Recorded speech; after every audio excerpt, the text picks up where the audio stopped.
Hello, I'm going to be talking about education now and the corruption that's happened to it in the past several years, perhaps the past 20 years, maybe a bit longer, and the way the university system has degenerated. Actually, since Tony Blair's introduction of a fee to universities. You see, before they were charging fees, universities were extremely selective in Britain. Not many people in the general population actually went to university. It wasn't considered something that anybody needed. You could get technical college diplomas and even degrees in engineering and practical stuff like that.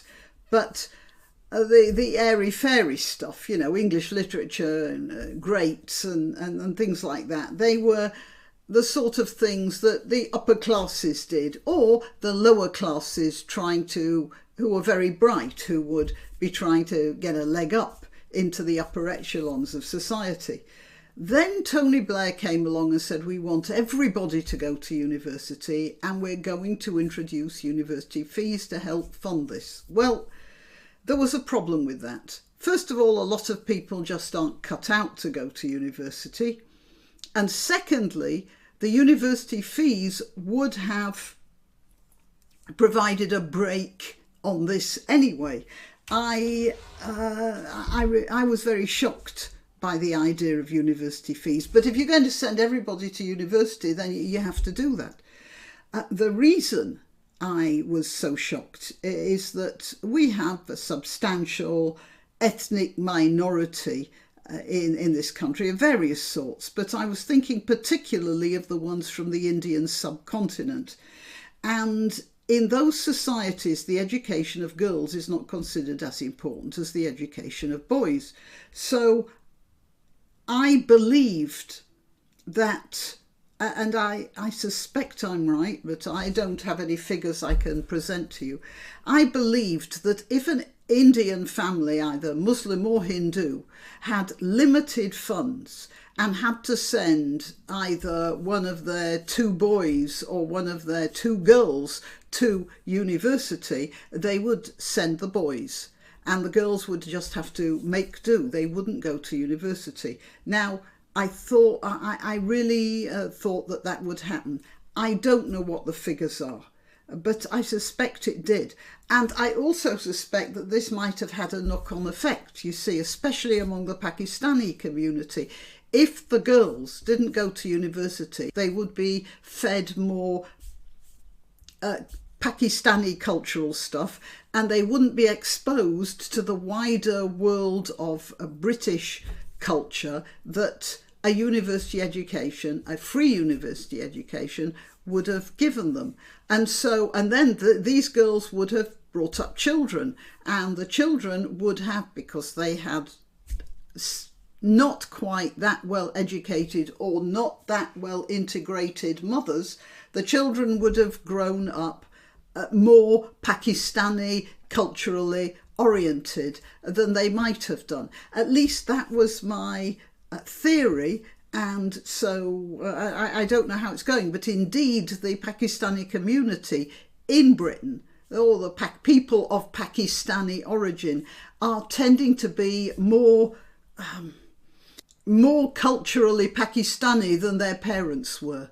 And definitely more religious. There is far more religious fundamentalism among Pakistani people of Pakistani ethnic origin now than there used to be 20 years ago and or 30 years ago. And I suspect that university fee business might have been responsible for it. However, it's funny how these things sort of all pop up at the same time. Dr. David Butterfield has warned of the political danger and threats to his academic discipline amid rising numbers of woke rows on campuses.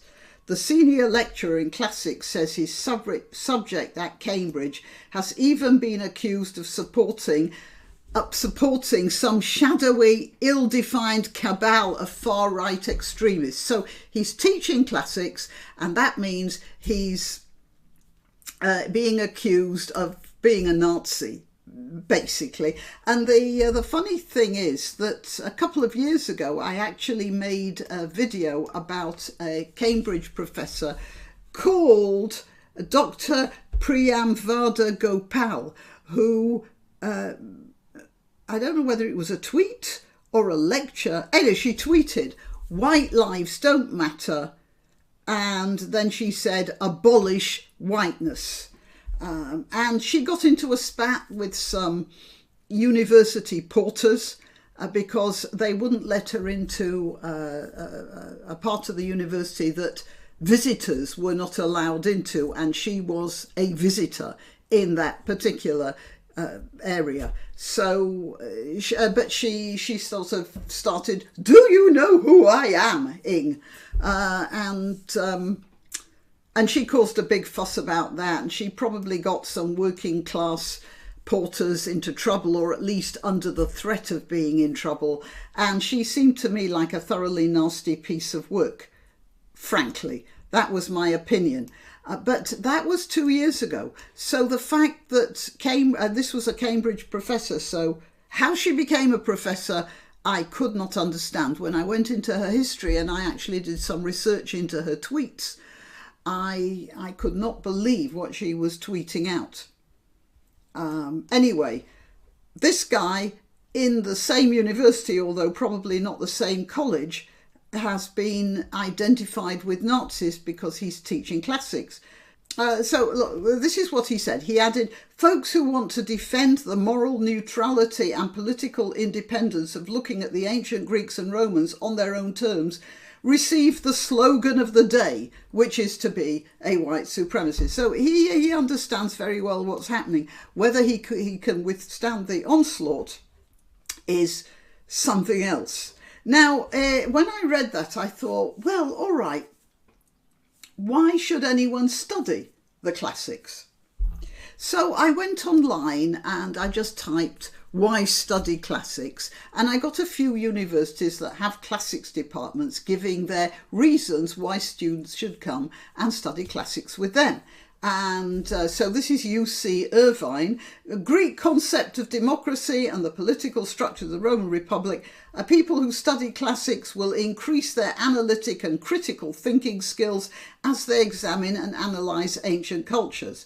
This is what they say. But you could do that if you're studying English literature or even theology. Okay, the Archaeological Institute of America said, now they get very woke about this, "The history of the Mediterranean, marked by slavery, suppression of women and non-citizens, steep inequalities and other rampant injustices, allows engagement with difficult issues that still resonate today." So, let's take this from a woke perspective. "Ancient philosophy, by inquiring into the meaning of life and grappling with personal success and failure, allows students to reflect and connect with others." This is absolute nonsense.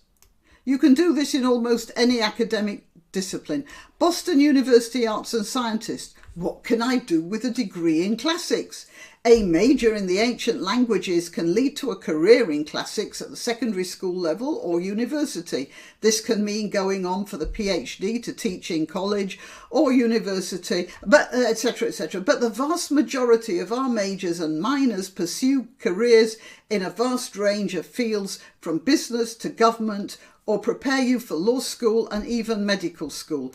And then they gave the coup de grace of why you should study classics.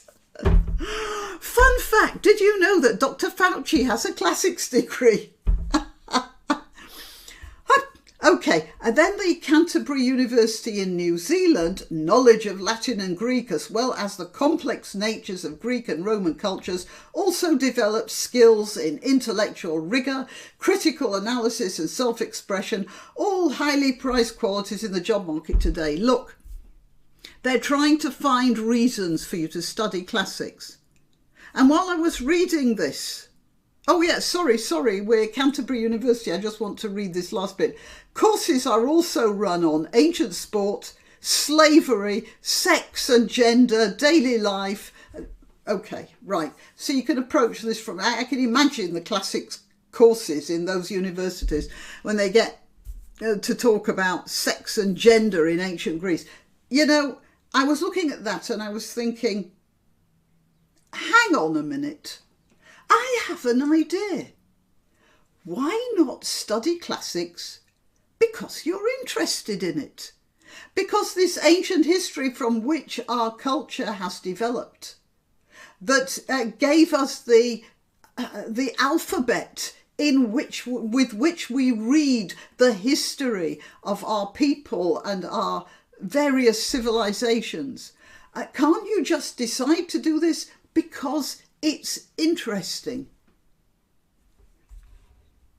Now, I just want to point out that origami, you know, the Japanese art of folding paper, that was a dead waste of time. It was what rich Japanese samurai family ladies used to do to pass the time in between the embroidery and the bearing of sons for their samurai husbands. That was what origami was. And yet they use the principles that origami developed for folding spacecraft now. All those solar wings on the power plants of satellites, they're folded up like that and then they open like flowers to catch the sun, and they're all based on origami. That dead waste of time. You never know when a branch of useless knowledge suddenly becomes vitally important.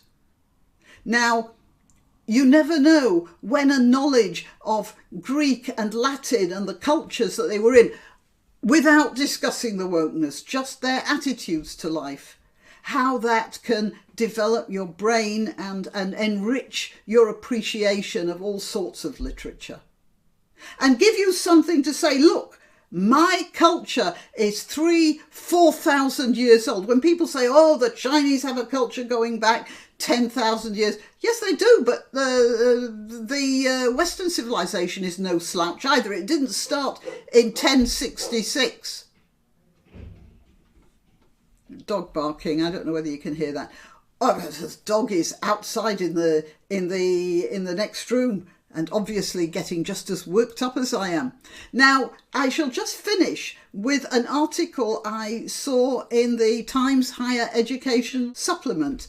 It's a very long article and somewhat verbose, but I do want to, the guy, Gabay, he makes an important point, a couple of important points actually. And the name of the article is "The False Market in Degrees is Ruining Higher Education." UK universities compete to offer education as a service product in a market system. So you see, now it's earning money. They are not trying to limit the number of students to the very brightest and the best. They are trying to get more and more students because more bums on seats mean more money. Universities control the supply of these certificates. They're talking about, academic certification. And they operate in a competitive metrics-based framework to efficiently provide them. Grammar. However, metrics are rather loosely coupled to real educational outcomes and rather tightly coupled to students' self-reported satisfaction. What he's saying here is that universities give degrees and students say, well, am I happy with the degree I got, with the education I got? And the more students say that, the more the university becomes popular, gets more students, gets more money, even may get more grants. So metrics, he says, may even go up as product quality goes down. If you dumb down the class. Students are happier, they have to do less work, they end up with a piece of paper in their hand at the end of their 3 years, and people say, did you enjoy yourself? Yeah, I got drunk every night. Okay.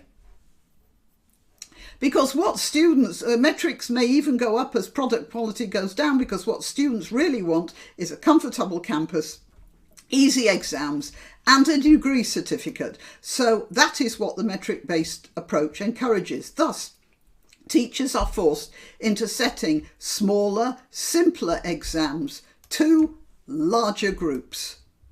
Now, what else does he say? And then he goes through a lot of other stuff. No good can come of this, not for young adults' mental and financial well-being, not for education, and not for the commercial and cultural activities that depend on it, which underpin the quality and competitiveness of the country and its economy.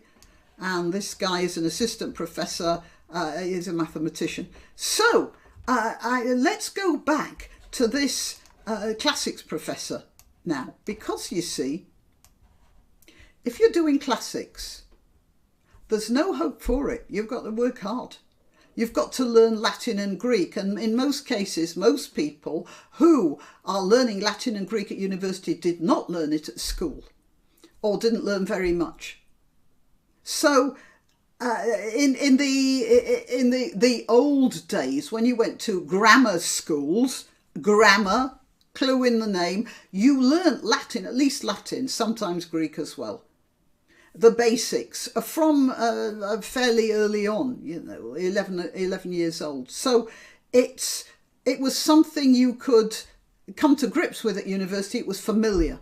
But a lot of people, this stuff isn't familiar. It's not taught anymore. When I went to school, we did learn Latin. Also, I remember one of the first books I got, this was in elementary school, primary school, and I came home with a stack of books, and my working class grandmother said, what have you got? And I had one book, it was Legends and Myths of Greece and Rome, and it was in English, of course, and I was very young at the time, but it hit me very forcibly.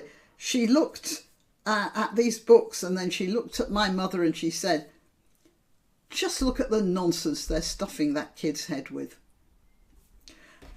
So, only she said that with a Yorkshire accent. I'm not going to try and mimic my grandma's Yorkshire accent. I've gone completely off the subject now. But it gave me a lifelong, that book gave me a lifelong love of Greek and Roman myths. So it had a profound, I was shocked by what my grandma had said, because I'd started to read it and I thought it was fascinating. Okay, but what I was going to say was, just like my grandma, who couldn't understand why I should be reading those books. These students who are going through this system cannot understand why anyone would work so hard to do classics, would have to learn 2 unfamiliar languages, would have to study whole cultures and literatures and plough through Latin texts and tractates. And because they can't understand why you can't get away with rubbish when you're studying classics. And so this is white supremacist. People who are jealous of this sort of education, of the brain that it requires. They just want it to be cancelled, like Gopal wanted to cancel whiteness. I want to tell you about Gopal. She's a Brahmin. She's from the Indian subcontinent. She's from the very top layer of Indian society, of Hindu society, and yet she went from there and she has a nice cosy billet in Cambridge, where she is doing some sort of English literature type, where I don't quite know what her professorial title is, but it's Anglophone, whatever it is. And then she comes there and she says whiteness is some sort of a disease that needs to be cancelled in some way. Because She's an unpleasant person who has found a hook to earn a living off. This guy is, by the looks of things, a true academic, and because of that, people who are jealous of his commitment can't come to terms with it and can only call him names. Oh, here's a picture of Toby Young, one of my heroes. I'd say he was a pin-up boy, but well, let's face it. Okay, so what Dr. Butterfield said was the idea of decolonisation, whatever that means. He says that decolonisation doesn't mean anything of any intellectual value in the context of studying the ancient Greeks and Romans on their own terms. Decolonisation doesn't mean anything at all. All right, well, that's it. That's what I'm saying. You should be learning stuff because you want to learn it. Not because you're going to build bridges with it. If you like building bridges, study engineering and love it. If it just so happens you're the sort of person who likes doing classics, then do classics. And do it at a good place where they're going to teach you proper stuff as well. Okay, well, I am Graniopteryx. I'm to be found on YouTube, Rumble, BitChute and possibly Minds if they can sort out their problems with my account. What else? Yeah, please, I keep forgetting, like, share, subscribe. Just keep your subscriptions going and contribute to the channel if you can. I always appreciate that. And when I upload videos, I always let you know on Twitter, Gab and Parler, because Rumble and BitChute, they're fine with notifications, but YouTube, not so much. So if you do watch me on YouTube, subscribe to Twitter, Gab or Parler. I am at Graniopteryx and I'll let you know. And occasionally I come up with witticisms as well. So it might brighten your day sometimes. Okay, well, till next time. Why not treat yourself or a favoured relative or friend to these magnificent examples of merch? The mugs and t-shirts come in the Graniopteryx design or Granbo with a firearm or the more deadly knitting needles. Go to www.graniopteryx.com and whatever platform you're watching this on, please click like, subscribe and share.